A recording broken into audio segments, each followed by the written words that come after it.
D'accord, ouais, je comprends mieux quoi, un peu la situation. Oui, Mais, la situation est compliquée. c'est clair, mais du coup Martine, là, mais comment on fait là pour recruter des REA là? Mais comment ça se fait qu'on n'arrive pas à en recruter du coup à Pôle Il y a emploi? plusieurs explications à ça. Ouais. Tu sais Manu, déjà la fonction a beaucoup évolué. Ouais. Avant on parlait d'animateurs d'équipe, on animait les humains et je me puis on souviens de avait des ça. résultats. Oui, oui. Puis après c'est devenu des responsables d'équipe de production. Et puis maintenant c'est des REA. Derrière les appellations il y a une vraie réalité. On pilotait avant en priorité l'humain.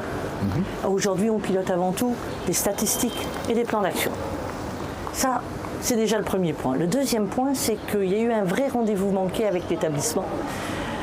Ils reconnaissent l'importance des REA dans le paysage de Pôle emploi, mais par contre, ils n'ont pas voulu leur accorder le statut cadre au moment de la classification. Au moment de la classif, ouais, je m'en Tu souviens. vois Oui, oui. Et ça a laissé des traces. Oui. Pas que, mais quand même.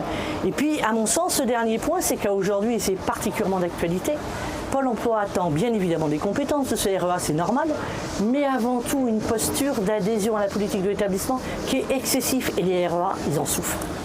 Tu vois? Mais alors, du coup, là, Martine, qu'est-ce qu'il faudrait faire là, pour redonner confiance aux managers?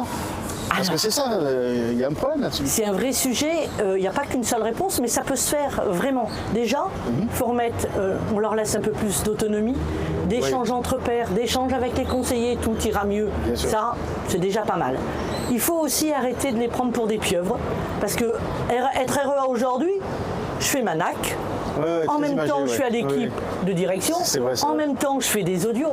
Je fais quoi? Il faut partout et puis c'est Ça doit se prioriser.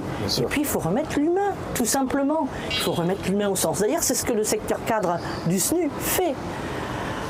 On essaie de prendre du recul. On propose des conférences sur différentes thématiques avec des sociologues, avec des scientifiques. Ça aide, c'est pas tout, mais quand même, quand on remet l'humain, les résultats, ils seront au rendez-vous. Donc oui, on peut redonner confiance aux managers. Ouais, en gros, ce que je comprends, c'est qu'au SNU, pour le management, on en veut toujours plus, c'est ça? Alors, on en veut toujours plus, y compris surtout pour les managers, parce que tout le monde ira mieux, et c'est possible aujourd'hui, si l'établissement le veut bien.